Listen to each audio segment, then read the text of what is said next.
आसमान छू रही है। आपकी पार्टी महंगाई को काबू करने के लिए क्या नई योजनाएं बना रही है? आम नागरिकों से जुड़ी समस्याओं को हल करना, हर गरीब के आंसू पोंछना हमारी सरकार की पहली प्राथमिकता है। हम जीएसटी के माध्यम से, व्यापार की नीतियों के माध्यम से महंगाई को कम करने की कोशिश कर रहे हैं। जल्द ही जनता को महंगाई से राहत मिलेगी। धन्यवाद। सर, देश के कई हिस्सों में हर साल बाढ़ और प्राकृतिक आपदाएं किसानों और गरीब परिवारों को तबाह कर देती है। क्या आपकी पार्टी इस विषय पर कोई स्थायी समाधान संसद में पेश करेगी या केवल राहत पैकेजों तक ही सीमित रहेगी? देखिए, बाढ़ समस्या को लेकर सरकार पूरी तरह गंभीर है। नदियों की सफाई, तटबंध निर्माण और पूर्व चेतावनी के प्रणाली के समाधान किए गए हैं। प्रभावित परिवारों को तुरंत राहत और पुनर्वास भी दिए जा रहे हैं। धन्यवाद।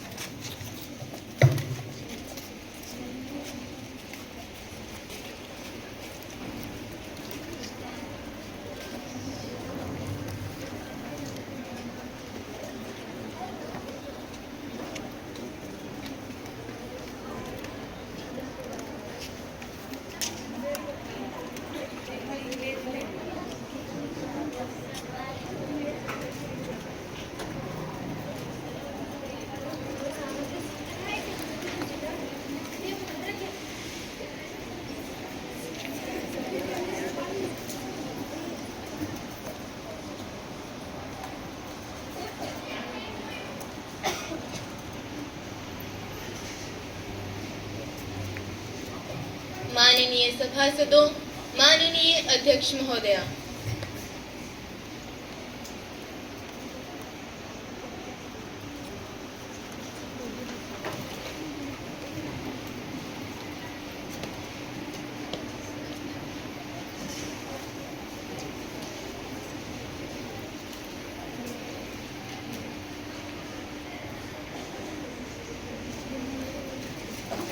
माननीय सभासदों, संसद के इस मानसून सत्र में आप सभी का हार्दिक स्वागत है। हम सभी इस सेशन को लाभदायक व गुणवत्तापूर्ण बनाने का पूर्ण प्रयास करेंगे ताकि हम सब मिलकर उस उद्देश्य की पूर्ति कर सकें जिसके लिए भारत की 140 करोड़ जनता ने हम सब पर विश्वास जताया है। साथियों, हमारा कर्तव्य है कि हम देश के इस संसद रूपी मंदिर में बैठकर भारत को एक नई दिशा देने में सकारात्मक रूप से हर संभव प्रयास कर सकें। अब सदन की आज की कार्यवाही शुरू की जा रही है।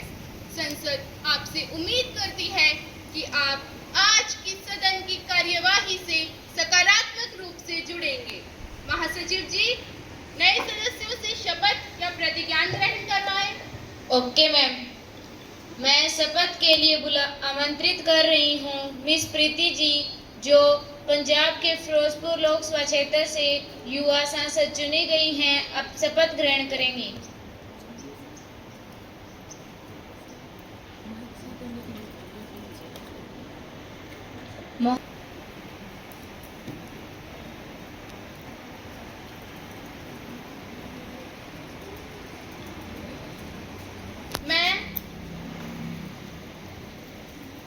मैं प्रीति, जो लोकसभा दी मेंबर चुनी गई हाँ, रब की सौंह खांदी हाँ, कानून राਹੀਂ स्थापित भारत के संविधान प्रति सच्ची श्रद्धा ते निष्ठा रखांगी। भारत की सब समर्था ते अखंडता नू कायम रखांगी ਅਤੇ जिस अहुदे नू मैं संभालण वाली हाँ, उस दे कर्तव्यां नू श्रद्धापूर्वक निभावांगी। जय हिंद।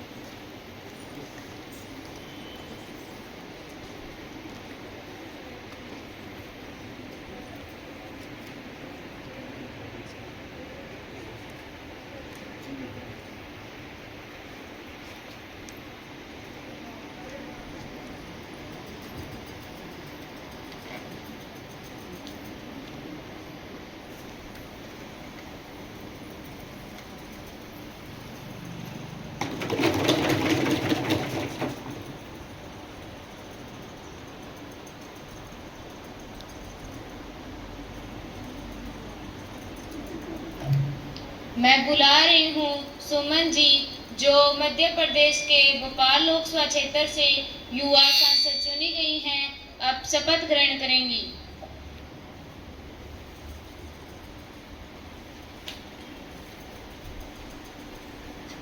महोदया, आप शपथ ग्रहण करेंगे या प्रतिज्ञान ग्रहण करेंगे? महोदया, आप किस भाषा में शपथ ग्रहण करेंगे? English please.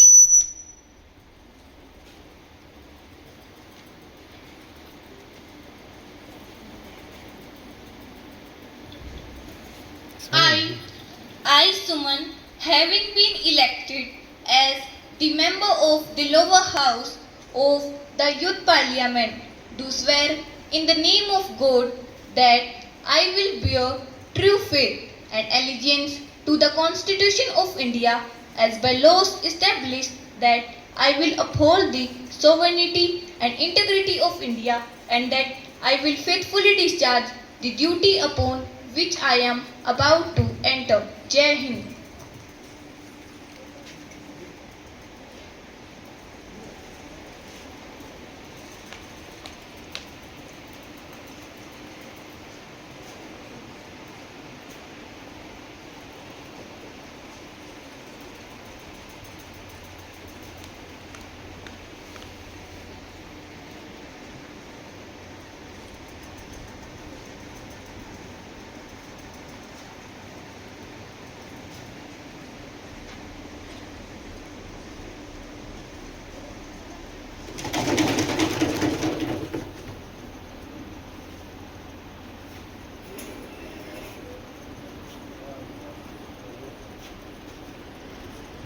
आदरणीय अंकिता जी, जो हरियाणा के लोकसभा क्षेत्र से युवा सांसद चुनी गई हैं, अब शपथ ग्रहण करें।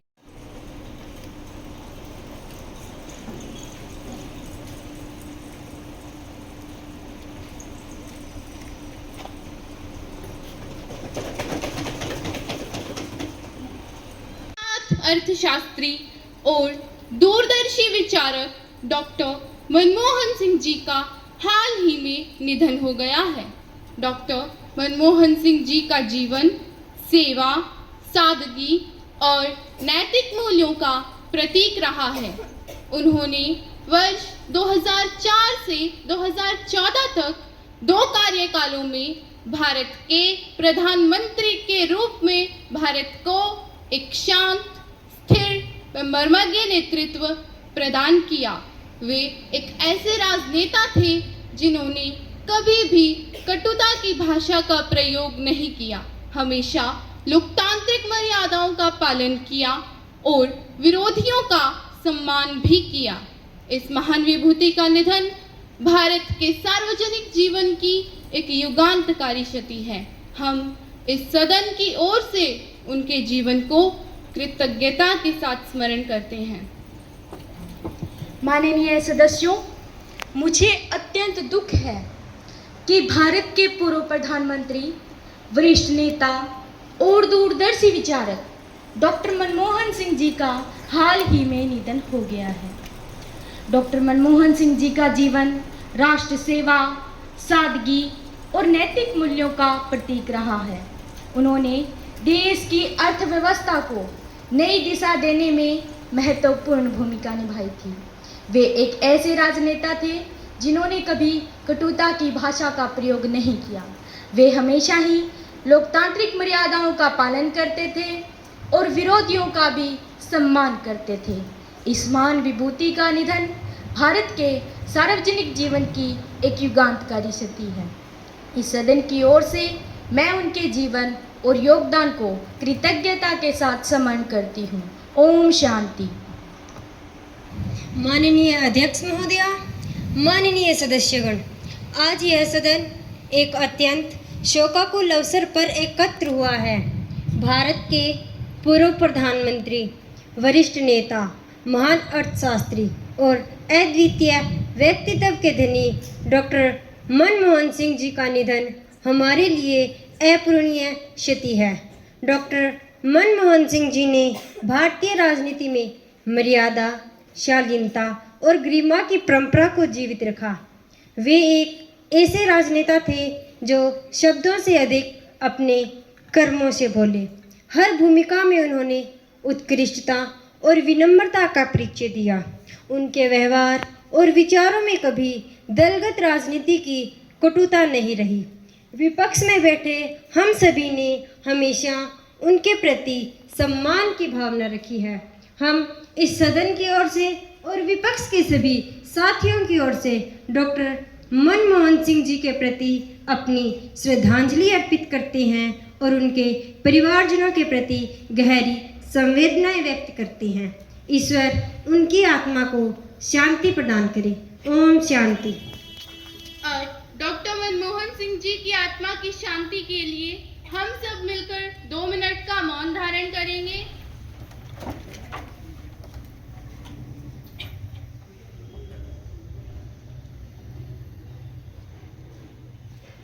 Om Shanti. Secretary General, send the condolences to the grieved family. Okay, madam. Message will be sent to the grieved family. प्रधानमंत्री जी, नए मंत्रियों का परिचय करवाएं। आदरणीय अध्यक्ष महोदया, सदन के माननीय सदस्यों, मुझे यह बताते हुए बहुत प्रसन्नता हो रही है कि मेरी सरकार के मंत्रिमंडल का गठन हो चुका है। अब मैं इस सदन के समक्ष अपने मंत्री परिषद के सदस्यों का परिचय कराना चाहती हूँ। ये सभी माननीय सदस्य अपने अपने क्षेत्र के दक्ष, प्रतिबद्ध और राष्ट्र सेवा हेतु पूर्ण रूप से समर्पित हैं। मिस दिव्या, जिन्हें गृह मंत्रालय की जिम्मेदारी सौंपी गई है। मिस गीतांजलि, जो वित्त मंत्रालय का दायित्व निभा रही हैं। मिस अंजू, जिन्हें शिक्षा मंत्री के रूप में चुना गया है। धन्यवाद। माननीय सदस्यों, मुझे ये बताते हुए अत्यंत प्रसन्नता हो रही है कि आज भारत की संसद की इस ऐतिहासिक कार्यवाही में हमारे घनिष्ठ पड़ोसी देश नेपाल से एक विशेष प्रतिनिधि मंडल माननीय श्री राम बहादुर कार्की जी के नेतृत्व में हमारे बीच उपस्थित हैं। हमारे दोनों देशों के संसदीय सहयोग को और मजबूत बनाने में ये कदम एक प्रेरणा साबित हो सकती है। हम सभी उनका हार्दिक स्वागत व अभिनंदन करते हैं। हमें विश्वास है कि उनका यह सदन में आगमन दोनों देशों के संसदीय सहयोग को और मजबूत करेगा और लोकतांत्रिक मूल्यों की साझी विरासत को आगे बढ़ाएगा। एक बार पुनः हम उनका हार्दिक स्वागत व अभिनंदन करते हैं। अब प्रश्नकाल आरंभ किया जाए। महासचिव जी, माननीय सदस्यों को प्रश्नों की कॉपी वितरित की जाए।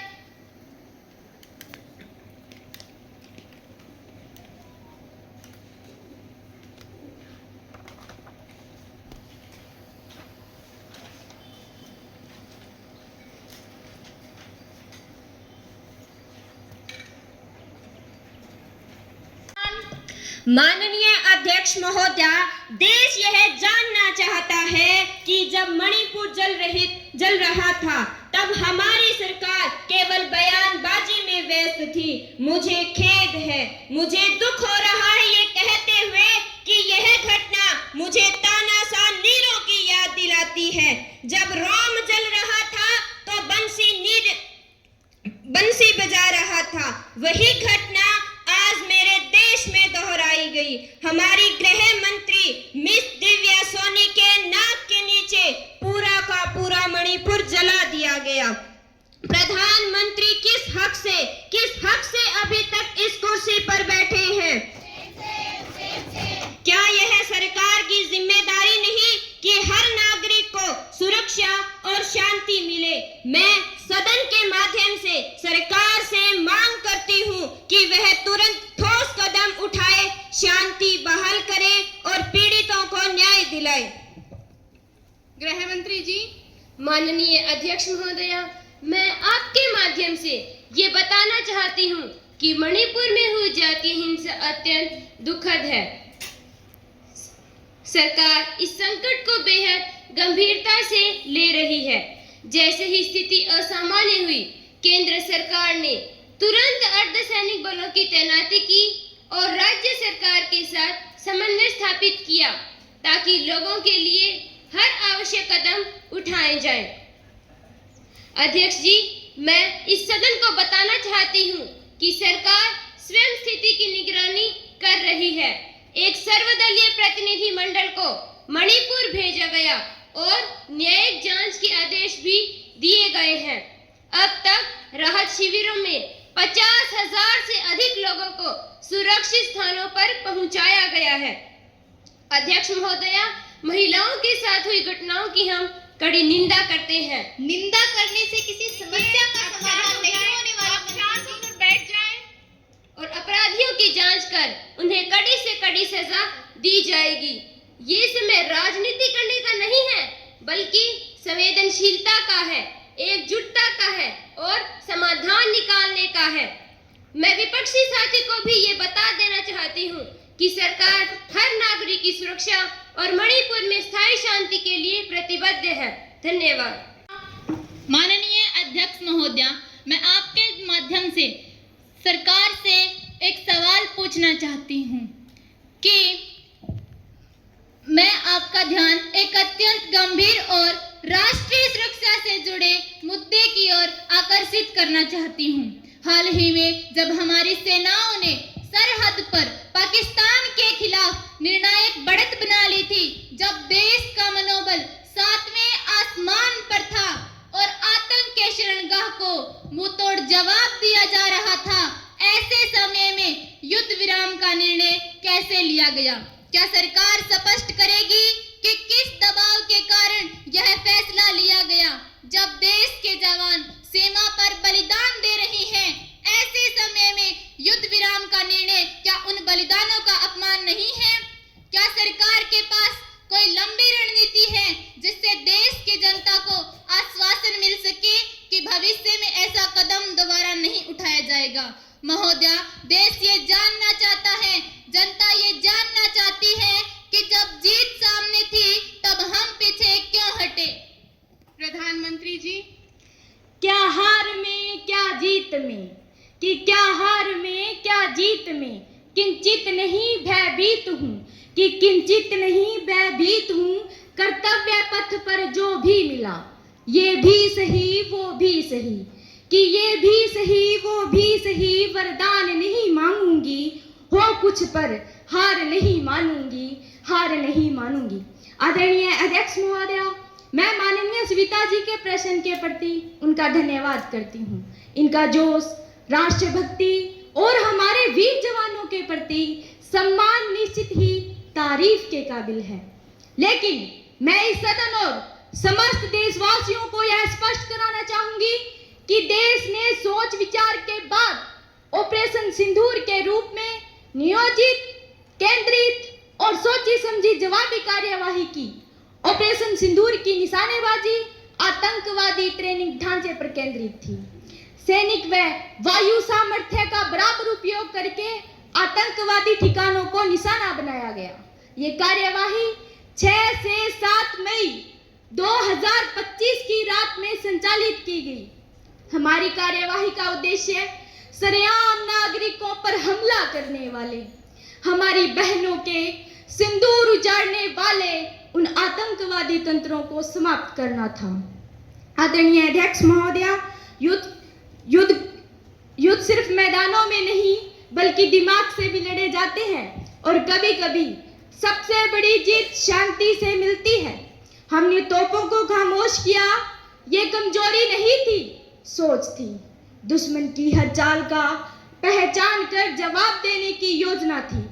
आदरणीय अध्यक्ष महोदया, युद्ध को रोकने का निर्णय न ही तो कोई दबाव था और न ही कोई कमजोरी थी। यह भारत की रणनीतिक सूझबूझ, कूटनीति की विजय और अंतर्राष्ट्रीय सहयोग का परिणाम था। हमारी सेनाओं ने हर मोर्चे पर अपना पराक्रम दिखाया। हमने पाकिस्तान को स्पष्ट संकेत दे दिया है कि भारत अब एक नया भारत है। हमने यह दिखा दिया है कि यह बुद्ध का देश है जो अहिंसा परमो धर्म है को अपना आदर्श मानता है। परंतु सुनत रहे, यह चंद्रगुप्त मौर्य की धरती है, यह समुद्रगुप्त का देश है। हम पृथ्वीराज चौहान, वीर शिवाजी के वंशज हैं। हमें अपने देश की सीमाओं की रक्षा करना आता है। हम अपने सिंदूर की कीमत वसूल करना जानते हैं।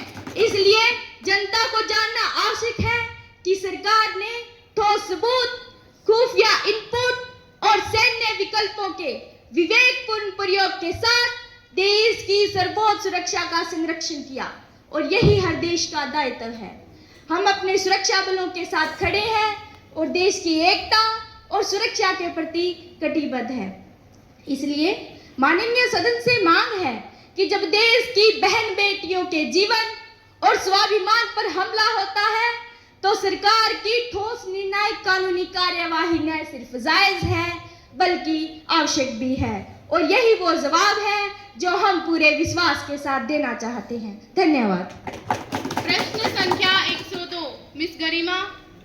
रिस्पेक्टेड स्पीकर मैडम, आज का भारत युवा जोश, युवा शक्ति और युवा ऊर्जा का भारत है, लेकिन अफसोस सरकार के पास इस युवा भारत, इस भविष्य के भारत को सही दिशा देने की कोई ठोस योजना नहीं है। आज का युवा भटक रहा है क्योंकि उसके पास कोई काम नहीं है, उसके पास कोई रोजगार नहीं है। रोजगार के अभाव में युवा नशे की गिरफ्त में आ रहे हैं। अप्रैल 2025 की मंथली रिपोर्ट के अनुसार 18 से 30 वर्ष के युवाओं में बेरोजगारी की दर 13.8% है। यह संख्या लगभग 4 करोड़ युवाओं की है। क्या सरकार के पास इस युवा भारत को सही दिशा देने की कोई ठोस योजना है? अगर है तो तत्संबंधी ब्यौरा सदन में रखा जाए। खुशबू जी। माननीय अध्यक्ष महोदया, हमारी सरकार का यह दृढ़ विश्वास है कि युवाओं की ऊर्जा और प्रतिभा ही राष्ट्र निर्माण की सबसे बड़ी शक्ति है। इसी उद्देश्य से अनेक ठोस योजनाएं चलाई जा रही है।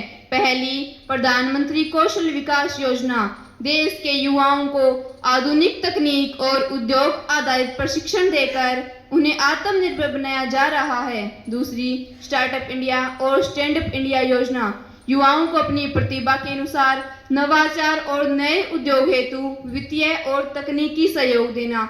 इन योजनाओं से युवा बेरोजगारी दर में समय के साथ सुधार हो रहा है। उदाहरण के लिए 2017-18 में बेरोजगारी दर लगभग 17.8% थी, जो अब घटकर 10.2% रह गई है। इस तरह की अनेक योजनाएं चलाकर देश के युवाओं के सुनहरे भविष्य की नींव तैयार करने की योजना हमारी सरकार का प्रमुख उद्देश्य है। हम तो निकले थे सफर पर अपने हक की तलाश में, हर मोड़ पर टोल ने रोक लिया सवाल के जवाब में। टोल की पर्ची लिए हम आगे बढ़ते रहे और सड़कें पूछती रही क्या वाकई हम आजाद हैं।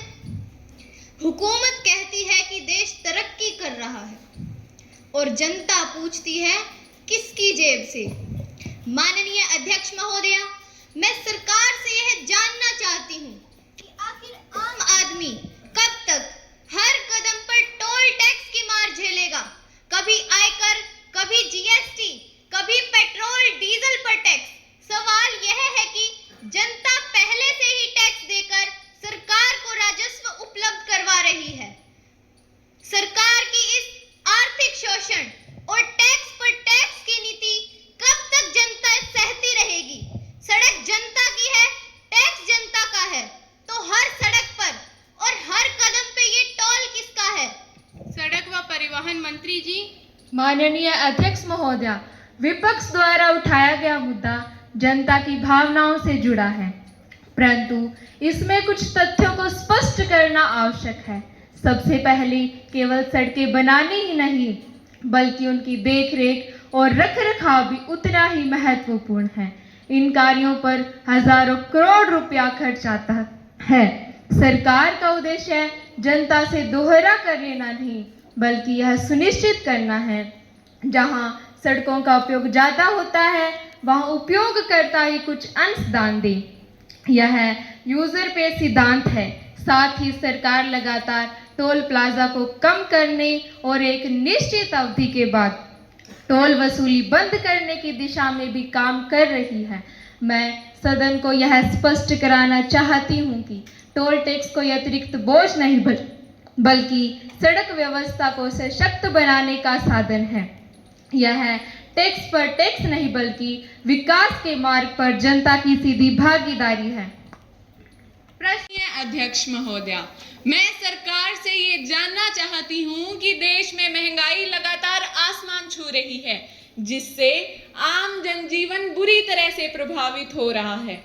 रसोई गैस के दाम एक आम आदमी की पहुंच से बाहर हो चुके हैं। गैस सिलेंडर की कीमत 900 से 1100 रुपए तक पहुंच गई है। पेट्रोल और डीजल की बढ़ती कीमतों ने हर एक चीज को महंगा कर दिया है। क्या सरकार ये स्वीकार करती है कि खाद्य वस्तुएं जैसे दाल, टमाटर, प्याज और दूध में पिछले 1 वर्ष में 10 से 20% की वृद्धि दर्ज की गई है? ऐसे में सरकार क्या कदम उठा रही है जिससे महंगाई को काबू किया जा सके? क्या सरकार के पास कोई स्पष्ट नीति या समय सीमा है जिससे आम जनता को महंगाई से राहत मिल सके? वित्त मंत्री जी। माननीय अध्यक्ष महोदया, मैं आपके माध्यम से सदन को बता देना चाहती हूँ कि हमारी सरकार का मुख्य उद्देश्य इस देश के हर व्यक्ति के जीवन को सुखद और खुशहाल बनाना है। हमारी सरकार आम जीवन से जुड़ी समस्याओं को गंभीरता से लेती है। मान्यवर, हमारी सरकार आम जन की सरकार है, गरीब की सरकार है, वंचितों की सरकार है, दबे कुचलों की सरकार है। महोदया, हमारी सरकार ने गरीबों को राहत देने के लिए उज्ज्वला योजना जैसी कई योजनाएं चलाकर उनके आर्थिक पक्ष को उभारा है। साथ ही हमने व्यापारियों के लिए जीएसटी को भी आधा कर दिया है। उज्ज्वला योजना के तहत देश में लगभग 10.5 करोड़ लाभार्थियों को नए कनेक्शन दिए हैं। वित्त वर्ष 2025-26 के लिए सरकार ने प्रधानमंत्री उज्ज्वला योजना के तहत लक्षित सब्सिडी के रूप में यह पूछना चाहती हूँ कि क्या सरकार ग्रामीण क्षेत्रों में भी शहरों जैसी गुणवत्तापूर्ण शिक्षा उपलब्ध कराने के लिए कोई ठोस योजना लागू कर रही है? माननीय अध्यक्ष महोदया, मैं शिक्षा पर सरकार से कुछ प्रश्न पूछना चाहूंगी। पहला, बेटी बचाओ बेटी पढ़ाओ का नारा क्या केवल प्रचार का साधन बनकर रह गया? क्योंकि ग्रामीण स्तर पर स्कूलों का ढांचागत विकास इतना कमजोर है कि वहां की छतें और दीवारें गिर रही हैं। दूसरा, यूडाइस 2024-2025 की रिपोर्ट के अनुसार देश में 78,854 स्कूल ऐसे हैं जहां बालिकाओं के लिए कार्यशील शौचालय उपलब्ध नहीं है। और मेरा आखिरी सवाल है कि संसद भवन के निर्माण पर करीब 1200 करोड़ रुपए खर्च किए गए हैं। इतने रुपयों में लगभग 60,000 विद्यालयों में बालिकाओं के लिए कार्यशील शौचालय उपलब्ध कराए जा सकते थे। सरकार बालिका शिक्षा को लेकर क्यों गंभीर नहीं है? कोई जवाब आपके पास? शिक्षा मंत्री जी। माननीय अध्यक्ष महोदया, विपक्ष द्वारा उठाया गया प्रश्न अत्यंत संवेदनशील है और हम इसे गंभीरता से लेते हैं। मैं कुछ बिंदुओं के माध्यम से सरकार का पक्ष स्पष्ट करना चाहूंगी। पहला, ग्रामीण शिक्षा ही हमारी सर्वोच्च प्राथमिकता है। महोदया, हम मानते हैं कि भारत के कुछ हिस्सों में शिक्षा व्यवस्था में सुधार की जरूरत है, विशेषकर ग्रामीण भारत में। यही कारण है कि हम समग्र शिक्षा अभियान, स्कूल विकास योजना जैसी कई योजनाओं को गति दे रहे हैं। दूसरा, बेटी बचाओ बेटी पढ़ाओ। महोदया, यह केवल एक नारा ही नहीं बल्कि एक संकल्प है। यह कहना कि यह नारा मात्र प्रचार है, सत्य से परे है, तो पिछले 10 वर्षों में बालिकाओं के नामांकन और उपस्थिति में 36% तक की वृद्धि दर्ज की गई है। साथ ही सरकार ने कस्तूरबा गांधी बालिका विद्यालय, स्कॉलरशिप योजनाएं, स्कूलों में शौचालय निर्माण और स्वास्थ्य व पोषण कार्यक्रमों के जरिए बेटियों की शिक्षा में क्रांति लाई है। महोदया, आलोचना से नहीं, साझेदारी और सुझावों से राष्ट्र का निर्माण होगा। अध्यक्ष जी, अंत में मैं विपक्ष से भी आग्रह करती हूँ कि वे केवल समस्याओं को उजागर करने तक ही सीमित न रहें, बल्कि सुधारों के लिए रचनात्मक सुझाव भी दें। यही लोकतंत्र की सच्ची आत्मा है। धन्यवाद। माननीय अध्यक्ष महोदया, मैं सरकार से यह जानना चाहती हूँ कि देश भर में हजारों कोचिंग संस्थान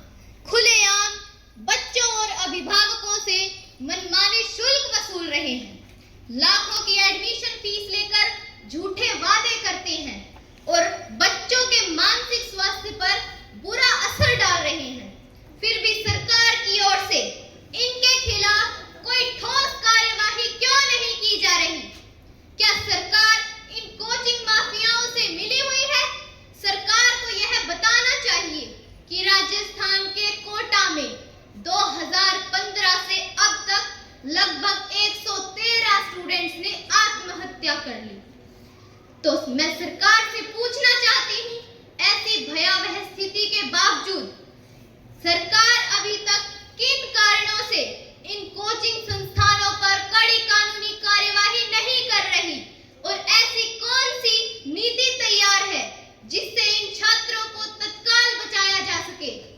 माननीय शिक्षा मंत्री जी। माननीय अध्यक्ष महोदया, सरकार इस गंभीर मुद्दे को पूरी संवेदनशीलता के साथ स्वीकार करती है। कोचिंग संस्थानों में छात्रों पर बढ़ते दबाव और आत्महत्या की घटनाएं अत्यंत दुखद है, लेकिन सरकार किसी भी स्थिति में शिक्षा को व्यापार या मानसिक तनाव का केंद्र नहीं बनने देगी। इस दिशा में कई ठोस कदम भी उठाए गए हैं। पहला, शिक्षा मंत्रालय द्वारा कोचिंग संस्थान नीति 2024 का प्रारूप तैयार किया गया है, जिसके तहत सभी निजी कोचिंग संस्थानों का पंजीकरण अनिवार्य होगा और फीस, समय, विज्ञापन और मानसिक स्वास्थ्य से जुड़े सभी नियम तय किए जा रहे हैं। कोटा और अन्य बड़े कोचिंग हब्स के छात्रों के लिए तनाव प्रबंधन की शिक्षा भी दी गई है। उनके लिए काउंसलिंग सेंटर, हेल्पलाइन नंबर और मानसिक स्वास्थ्य सहायता केंद्र स्थापित किए गए हैं।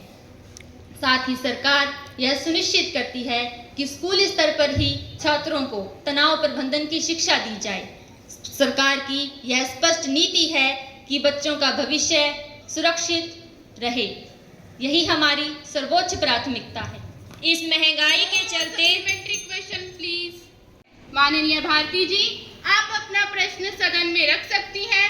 माननीय अध्यक्ष महोदया, मैं आपके माध्यम से सरकार से अहमदाबाद में हुए विमान हादसे पर जवाब चाहती हूँ। इस दर्दनाक दुर्घटना में कई यात्रियों की जानें चली गई और दर्जनों घायल भी हुए। यह केवल एक तकनीकी त्रुटि नहीं, बल्कि हमारे देश की हवाई सुरक्षा व्यवस्था पर एक गंभीर प्रश्न चिन्ह है। सरकार को यह स्पष्ट करना होगा कि दुर्घटना के कारणों की विस्तृत जांच कब तक पूरी होगी। क्या विमानन नियामकों द्वारा पूर्व में दी गई चेतावनियों को नजरअंदाज किया गया? रेस्क्यू ऑपरेशन में देरी क्यों हुई? पीड़ित परिवारों को क्या सहायता दी गई? तत्संबंधी ब्यौरा सदन में रखा जाए। नागरिक उड्डयन मंत्रालय।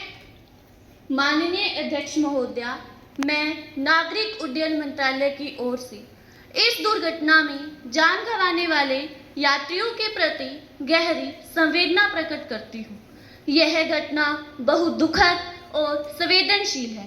सरकार ने इस दुर्घटना को अत्यंत गंभीरता से लिया है और इस संबंध में बहुत से कदम उठाए हैं। पहला, तत्काल जांच के आदेश दिए गए हैं। नागरिक उड्डयन महानिदेशालय की हाई लेवल कमेटी इसकी 24 घंटे में प्रारंभिक रिपोर्ट दे रही है। दूसरा, ब्लैक बॉक्स बरामद कर लिया गया है और उसका विश्लेषण किया जा रहा है ताकि दुर्घटना के वास्तविक कारणों का पता लगाया जा सके। तीसरा, सरकार ने रेस्क्यू ऑपरेशन के तहत एनडीआरएफ और एयरपोर्ट को तुरंत सक्रिय किया है। सभी घायलों को समय रहते अस्पताल पहुंचाया गया है। पीड़ितों के लिए आर्थिक सहायता राशि की घोषणा सरकार द्वारा की गई है। हम आश्वस्त करते हैं कि दोषी अधिकारी या कंपनी के खिलाफ कठोर से कठोर कार्रवाई की जाएगी। सुरक्षा हमारी सर्वोच्च प्राथमिकता है और हम इसके लिए हर आवश्यक कदम उठाएंगे। धन्यवाद। माननीय अध्यक्ष महोदया, मैं सरकार से एक गंभीर सवाल पूछना चाहती हूँ कि लोकतंत्र की रक्षा और मानवाधिकारों के समर्थक होने का दावा करने वाली यह सरकार तालिबानी शासन के बढ़ते रिश्तों को किस आधार पर सही ठहरा रही है, जब वही तालिबानी शासन महिलाओं और अल्पसंख्यकों के साथ लगातार उनके अधिकारों का हनन कर रहा है और भारत सरकार उन्हें मित्रवत व्यवहार क्यों दे रही है?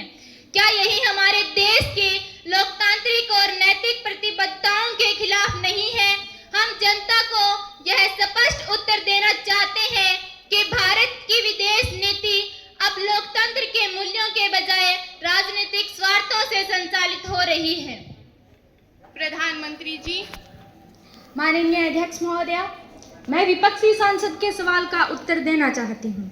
सबसे पहले मैं यह स्पष्ट करना चाहूँगी कि भारत की विदेश नीति हमेशा शांतिपूर्ण लोकतांत्रिक मूल्यों और मानवाधिकारों के सम्मान पर आधारित है। अफगानिस्तान में हमारी नीति का उद्देश्य केवल किसी एक शासन को समर्थन देना नहीं, बल्कि वहाँ की जनता के लिए स्थिरता सुनिश्चित करना है।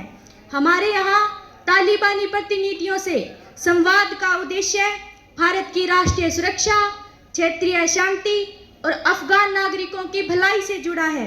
भारत हमेशा अंतर्राष्ट्रीय मंच पर लोकतंत्र और मानवाधिकारों के प्रति अपनी प्रतिबद्धताओं को बनाए रखेगा, लेकिन हम यह भी समझते हैं कि संवाद और कूटनीति के माध्यम से ही जटिल परिस्थितियों में सकारात्मक बदलाव लाया जा सकता है। धन्यवाद। अगला प्रश्न मिस तपस्या। माननीय अध्यक्ष महोदया, मैं आपके माध्यम से सरकार से यह पूछना चाहती हूँ, क्या सरकार युवाओं को लोकतांत्रिक प्रक्रिया में शामिल करने के लिए कोई योजना चला रही है? संसदीय कार्य मंत्री जी। माननीय अध्यक्ष महोदया, मैं विपक्ष के माननीय सदस्य का धन्यवाद करती हूँ, जिन्होंने लोकतंत्र के सबसे महत्वपूर्ण स्तंभ हमारे युवा नागरिकों से जुड़ा मुद्दा उठाया। आज का भारत युवा भारत है। हमारी जनसंख्या का लगभग 65% हिस्सा 35 वर्ष से कम आयु का है। ऐसे में यह जरूरी ही नहीं बल्कि अनिवार्य है कि लोकतंत्र में युवाओं को सक्रिय भागीदारी मिले, विचारों से, नेतृत्व से और निर्णयों से। सरकार ने इसके लिए कई ठोस योजनाएं चलाई हैं, जैसे पहली है राष्ट्रीय सेवा योजना, शिक्षा संस्थानों में युवाओं को सेवा, अनुशासन और लोकतांत्रिक जिम्मेदारियों से जोड़ना। दूसरी है युवा संसद कार्यक्रम, जिससे हम सब जुड़े हैं, जैसे स्कूलों, कॉलेजों और विश्वविद्यालयों में छात्रों को लोकतांत्रिक प्रक्रिया का हिस्सा बनने का प्रशिक्षण। शब्दों में नहीं, संकल्पों में हमारा विश्वास है। यह नई पीढ़ी कल की नहीं, आज की नेता है। संविधान की आत्मा अब युवा चेतना में जिंदा है। लोकतंत्र की जो मशाल बुझने नहीं देंगे, वो हाथ बुजुर्गों के नहीं, युवा भारत के हैं। हमारा विश्वास है कि युवा जब सवाल पूछते हैं तो देश को नई दिशा मिलती है। हमारे हर निर्णय में, हर नीति में और हर मिशन में युवाओं की भूमिका सुनिश्चित है और प्राथमिकता में है। धन्यवाद। अगला महोदया, क्या यह सही नहीं है कि ग्रामीण क्षेत्र की उपेक्षा के कारण वहाँ की समस्याएं लगातार बढ़ती जा रही है और इस पर सरकार चुप क्यों है? ग्रामीण विकास मंत्री जी। माननीय अध्यक्ष महोदया, यह धारणा पूरी तरह सही नहीं है। सरकार ने ग्रामीण क्षेत्रों में पीएम ग्राम सड़क योजना, जल जीवन मिशन, स्वास्थ्य उपकेंद्रों की स्थापना और हर घर नल योजना जैसी योजनाओं के जरिए ठोस कार्य किया है। हम मीडिया को भी लगातार प्रेरित कर रहे हैं कि वे इन क्षेत्रों की कहानियों को उजागर करें। धन्यवाद। अब कार्यसूची के अनुसार माननीय मंत्री महोदया मिस दिव्या जी को अनुमति दी जाती है कि वे आवश्यक दस्तावेज सभा पटल पर रखें। माननीय अध्यक्ष महोदया, मैं कुछ कागजात सभा पटल पर रख रही हूँ। पहला, शिक्षा मंत्रालय की वार्षिक रिपोर्ट। दूसरा, स्वास्थ्य सेवाओं से जुड़ी कमेटी की रिपोर्ट। तीसरा, पर्यावरण संरक्षण से जुड़ी नीतिगत रिपोर्ट। महोदया, कागजातों को सभा पटल पर रखने का उद्देश्य है कि सभी माननीय सदस्य सरकार द्वारा चलाई गई योजनाओं, नीतियों और निर्णयों की जानकारी प्राप्त कर सकें और आवश्यक चर्चा हो सके। धन्यवाद। धन्यवाद महोदया। इन कागजातों को सभा पटल पर मान्य कर लिया गया है। सभी माननीय सदस्य अब इनका अवलोकन कर सकते हैं। अब माननीय सांसद भारती जी सदन में ध्यानाकर्षण प्रस्ताव प्रस्तुत करेंगी। माननीय अध्यक्ष महोदया, मैं विपक्ष की ओर से सरकार का ध्यान एक अत्यंत गंभीर मुद्दे की ओर आकर्षित करना चाहती हूँ कि खेतों में जब बाढ़ उतरती है तो किसान की आंखों से उम्मीदें झरती है। हल चलाने वाले हाथ अब मदद को उठे हैं। क्या सरकार उन तक राहत के वादे पूरे करेगी? खेती सिर्फ अन्न नहीं उगाती, ये देश का भविष्य सींचती है और जब बाढ़ इसे डुबो देती है तो हमारी आत्मा भी भीग जाती है।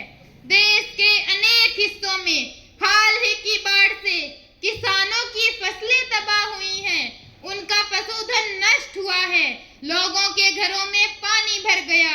पंजाब और हरियाणा में आई बाढ़ के कारण इन राज्यों को दशक की सबसे भयंकर बाढ़ की श्रेणी में रखा गया है।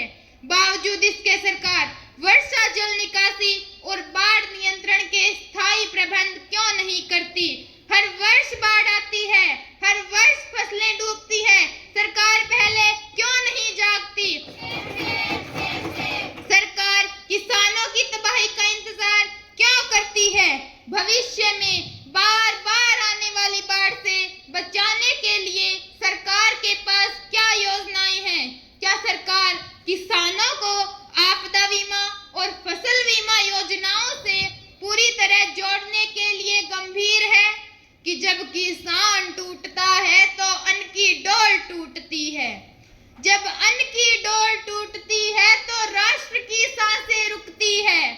खेती किसानी सिर्फ रोजगार नहीं, ये सभ्यता का आधार है। किसानों को बचाना सिर्फ कर्तव्य नहीं, हमारे जीवन का संस्कार है।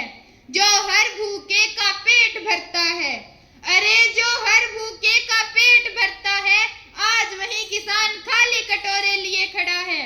इस त्रासदी के बावजूद किसानों की फसलें एमएसपी पर नहीं खरीदी जा रही।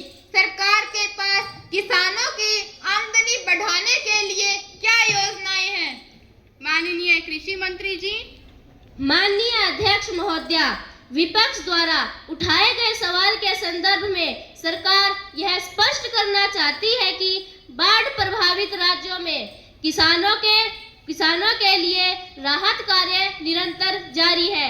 विभिन्न राज्यों में सरकारों ने किसानों की सहायता के लिए कई महत्वपूर्ण कदम उठाए हैं, जिनमें वित्तीय सहायता, फसल बीमा, पशुधन सहायता और कृषि पुनर्निर्माण शामिल है। प्रभावित किसानों को फसल क्षति के आधार पर प्रधानमंत्री फसल बीमा योजना के अंतर्गत उचित मुआवजा दिया जा रहा है। केंद्र से समर्थन सुनिश्चित है। साथ ही कृषि विभाग की टीमें गांव-गांव जाकर नुकसान का आकलन कर रही है। सरकार ने तुरंत राहत कार्य शुरू किए हैं। सभी प्रभावित जिलों में राहत शिविर और मेडिकल कैंप खोले गए हैं। किसानों को मुआवजा देने की प्रक्रिया तेजी से चल रही है। भविष्य की तैयारी के तहत सरकार ने नदियों के किनारे ड्रेनेज सिस्टम को सुधारने और बंधों को मजबूत करने का काम कर रही है। किसानों को प्रधानमंत्री फसल बीमा योजना और आपदा बीमा योजना से अधिक जोड़ने का अभियान शुरू किया गया है। माननीय अध्यक्ष जी, किसान की मुस्कान ही भारत की शान है। कि किसान की मुस्कान ही भारत की शान है, उनकी खुशहाली ही सरकार की पहचान है। सरकार हर संभव कदम उठाकर किसानों की पीड़ा दूर करने के लिए प्रतिबद्ध है। आप सदन में रख सकती हैं। माननीय अध्यक्ष महोदया, मैं आज इस सदन में विशेषाधिकार हनन का एक गंभीर मामला उठाना चाहती हूँ। कल मैंने सरकार से देश में आई भीषण बाढ़ और राहत कोष की राशि के उपयोग पर एक प्रश्न पूछा था। माननीय अध्यक्ष महोदया, इस प्रश्न के उत्तर में माननीय मंत्री जी ने आंकड़े पेश किए, लेकिन बाद में जब मैंने आधिकारिक दस्तावेज और सीएजी की रिपोर्ट देखी तो पेश किए गए आंकड़े अधूरे और असत्य थे। माननीय अध्यक्ष महोदया, सदन को गुमराह करना केवल तथ्यात्मक भूल ही नहीं, यह लोकतांत्रिक संस्थान की गरिमा पर भी आघात है। यह न केवल सदन के सदस्यों के विशेषाधिकार का उल्लंघन है, बल्कि जनता के विश्वास को भी ठेस पहुंचाना है। मैं मांग करती हूं कि यह गंभीर विषय विशेषाधिकार समिति को भेजा जाए ताकि सच्चाई सबके सामने आ सके और भविष्य में कोई भी मंत्री सदन को गुमराह करने का दुस्साहस न कर सके। मिस सुमन। माननीय अध्यक्ष महोदया, मैं विपक्ष के माननीय सदस्य की चिंता का सम्मान करती हूँ। परंतु मैं स्पष्ट कराना चाहूंगी कि मेरा उद्देश्य कभी भी सदन को गुमराह करना नहीं था। यदि इन आंकड़ों में कोई त्रुटि पाई गई तो मैं व्यक्तिगत रूप से खेद व्यक्त करती हूं और सुधारे हुए आंकड़े तत्काल सदन के पटल पर रखने को तैयार हूं। माननीय अध्यक्ष महोदया, मैं सदन की गरिमा और लोकतांत्रिक परंपराओं का गहरा सम्मान करती हूं। सरकार पारदर्शिता और जवाबदेही के सिद्धांतों पर विश्वास करती है और हम पूरी निष्ठा से इस पर अमल करेंगे। धन्यवाद। माननीय सदस्य, आपने विशेषाधिकार हनन का गंभीर मुद्दा उठाया है। संसद की परंपरा और मर्यादा ये कहती है कि सदन को तथ्यात्मक रूप से सही और पूर्ण जानकारी उपलब्ध कराना सरकार की जिम्मेदारी है। यदि सदन को गुमराह किया जाता है तो ये निश्चित रूप से विशेषाधिकार हनन का उल्लंघन होता है। मैं इस मामले को विचारार्थ स्वीकार करती हूँ और ये निर्णय लेती हूँ कि इसे विशेषाधिकार समिति के पास भेजा जाएगा और समिति इस मामले की निष्पक्ष जांच करेगी और अपनी रिपोर्ट सदन के समक्ष प्रस्तुत करेगी। अब कुमारी डिंपल सदन से काम रोको प्रस्ताव पर अनुमति मांग सकती हैं। माननीय अध्यक्ष महोदया, मैं आज सदन की सामान्य कार्यवाही रोकने का प्रस्ताव रखती हूँ। कारण अत्यंत गंभीर और तात्कालिक है। यह विषय केवल नेपाल की सीमाओं तक सीमित नहीं है, बल्कि पूरे दक्षिण एशिया की स्थिरता, भारत की सुरक्षा और लोकतांत्रिक परंपराओं के भविष्य से जुड़ा है। अध्यक्ष महोदया, मैं साथी के प्रस्ताव का समर्थन करती हूँ। स्थगन प्रस्ताव के अनुसार के लिए हमारा कोरम पूरा है। यह मुद्दा हमारी लोकतांत्रिक मर्यादाओं से जुड़ा है। अतः आपसे अनुरोध है कि इस विषय पर काम रोको प्रस्ताव को अनुमति दी जाए। धन्यवाद। माननीय सदस्यों, कुमारी डिंपल काम रोको प्रस्ताव पर अनुमति चाहती हैं। प्रश्न ये है कि क्या उन्हें अनुमति दे दी जाए? जो सदस्य इसके पक्ष में है वे हाँ कहें। हाँ। इनकी गिनती की जाए।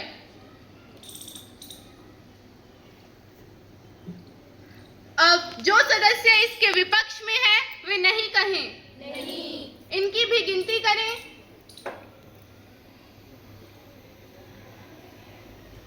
रिपोर्ट प्रस्तुत की जाए।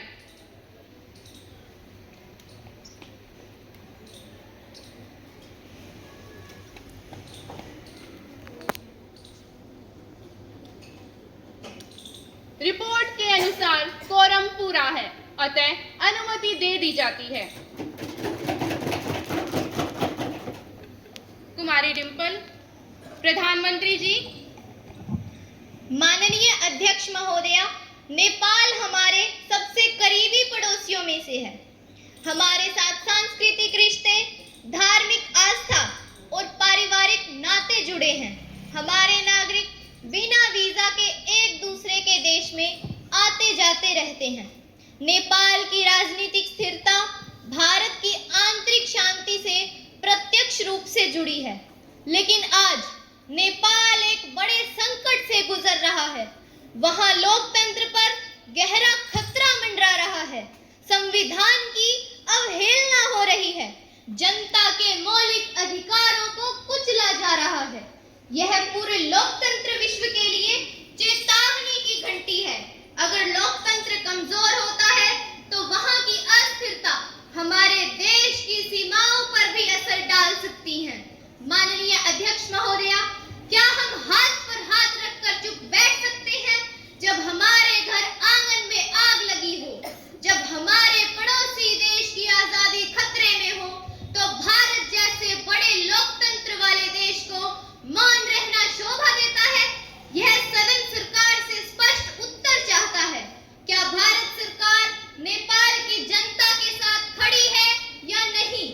क्या सरकार नेपाल की लोकतांत्रिक संस्थाओं की रक्षा हेतु कोई ठोस कदम उठाएगी या नहीं? प्रधानमंत्री जी।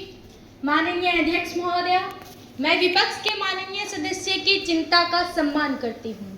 नेपाल की स्थिति वास्तव में गंभीर है और भारत सरकार इस पर पूरी तरह नज़र बनाए हुए है। सबसे पहले मैं कहना चाहूँगी कि नेपाल और भारत के रिश्ते केवल दो देशों के रिश्ते नहीं बल्कि दो आत्माओं के रिश्ते हैं। हमारे रिश्ते राम और जनकपुर से लेकर बुद्ध और लुम्बिनी तक फैले हुए हैं। नेपाल की स्थिरता ही भारत की स्थिरता है और नेपाल की पीड़ा ही भारत की पीड़ा है। माननीय अध्यक्ष महोदय, नेपाल में जो भी अस्थिरता है वह हमें चिंता में डालती है, लेकिन हमें यह भी याद रखना होगा कि नेपाल एक संप्रभु राष्ट्र है। वहाँ के आंतरिक मामलों में भारत प्रत्यक्ष हस्तक्षेप नहीं कर सकता, लेकिन फिर भी हमारी विदेश नीति के 3 आयाम स्पष्ट हैं। पहला है नैतिक सहयोग। भारत हमेशा लोकतांत्रिक ताकतों और जनता की आवाज के साथ खड़ा है। दूसरा है राजनीतिक संवाद। भारत नेपाल के सभी पक्षों के साथ लगातार बातचीत कर रहा है ताकि समस्या का समाधान शांतिपूर्ण एवं संवैधानिक तरीके से हो। तीसरा है मानवीय दृष्टिकोण।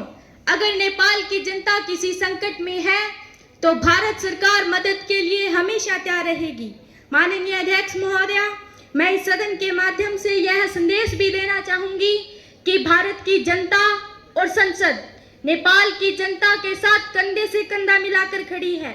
हम चाहते हैं कि नेपाल में लोकतंत्र की जड़ें और मजबूत और गहरी हों। महोदया, सरकार यह दृढ़ विश्वास भी रखती है कि लोकतंत्र केवल भारत की नहीं बल्कि पूरे दक्षिणी एशिया की पहचान है और भारत हमेशा इस पहचान की रक्षा में अग्रणी भूमिका निभाएगा। धन्यवाद। संरक्षण विधेयक प्रस्तुत करेंगे। माननीय अध्यक्ष महोदया, आज मैं पर्यावरण संरक्षण एवं सतत विकास विधेयक 2025 सदन में प्रस्तुत करती हूँ। इस विधेयक के अंतर्गत पहला, प्रत्येक शहर व गांव में 5 वर्ष के भीतर 20% हरित क्षेत्र बढ़ाना। दूसरा, सिंगल यूज प्लास्टिक पर सख्त प्रतिबंध लगाना। तीसरा, उद्योगों को प्रदूषण नियंत्रण उपकरण लगाना अनिवार्य करना। चौथा, विद्यालयों में पर्यावरण शिक्षा को अनिवार्य विषय बनाना। पांचवा, वृक्षारोपण कार्यक्रम को जन आंदोलन के रूप में चलाना। मेरा विश्वास है कि यह विधेयक हमारे देश के भविष्य को स्वच्छ व सुरक्षित बनाएगा। विधेयक प्रस्तुत किया गया है, द्वितीय वाचन में चर्चा के लिए रखा जाता है। मिस कविता। माननीय अध्यक्ष महोदया, सरकार पर्यावरण संरक्षण की बातें तो करती है लेकिन उद्योगों से होने वाले प्रदूषण पर सख्त कार्रवाई नहीं करती। यह विधेयक तभी प्रभावी होगा जब इसे ईमानदारी से लागू किया जाएगा। मिस प्रमिला। अध्यक्ष महोदय, यह विधेयक समय की मांग है। आज प्रदूषण हर घर और हर गांव तक पहुंच चुका है। यदि सरकार यह कदम नहीं उठाती तो आने वाली पीढ़ियां हमें माफ नहीं करेगी। मिस सविता। माननीय अध्यक्ष महोदया, सरकार कहती है कि वह पर्यावरण की रक्षा कर रही है, लेकिन सच्चाई तो यह है कि विकास के नाम पर जंगल काटे जा रहे हैं, नदियां सूख रही हैं और हवा में जहर घुल चुका है। क्या यही है सरकार का पर्यावरण संरक्षण? सरकार बड़े बड़े भाषण देती है कि हरियाली बढ़ाओ, लेकिन जमीनी हकीकत तो ये है कि पेड़ कट रहे हैं, प्रदूषण बढ़ रहा है और उद्योगों पर कोई सख्त कार्रवाई नहीं हो रही। सरकार ने पर्यावरण संरक्षण को अपना एजेंडा बताया है, लेकिन बजट में उसके लिए कितना पैसा रखा गया है? क्या पर्यावरण सिर्फ भाषणों का मुद्दा है या वास्तव में कोई ठोस योजना भी है? माननीय अध्यक्ष महोदया, जब जनता दम घुटती हवा में सांस ले रही है, तब सरकार जनता को हरियाली का सपना दिखा रही है। क्या सरकार ने जनता की सेहत से ज्यादा उद्योगपतियों का मुनाफा प्यारा है?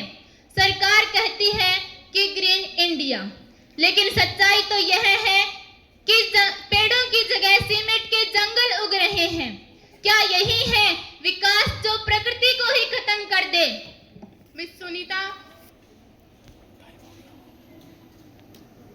माननीय अध्यक्ष महोदय, मैं सुझाव देती हूँ इस विधेयक में प्लास्टिक के प्रयोग पर कड़ी पाबंदी और स्कूल स्तर पर पर्यावरण शिक्षा को अनिवार्य किया जाए। धन्यवाद।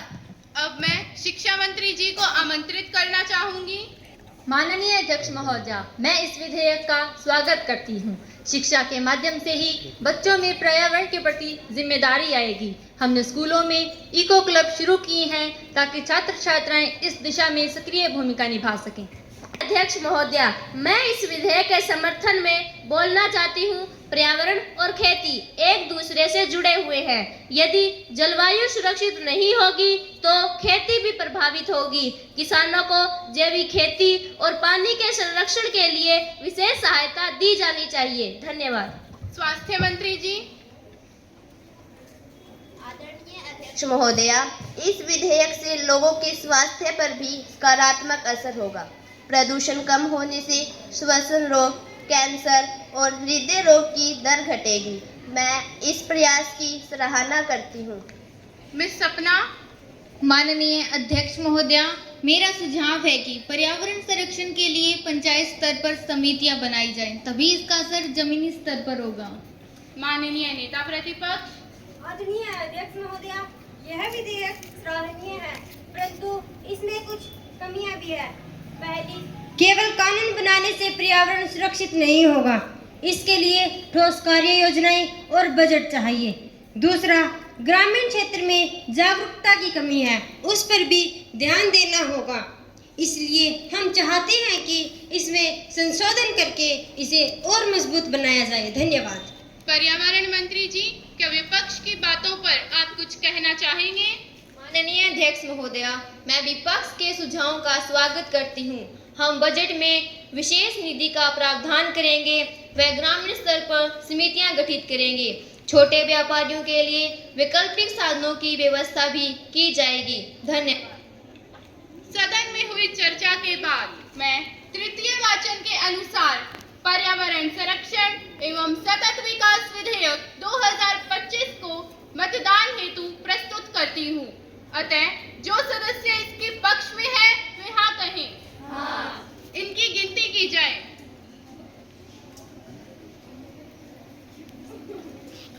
अब जो सदस्य इसके विपक्ष में है वे नहीं कहें। नहीं। इनकी भी गिनती करें। रिपोर्ट प्रस्तुत की जाए।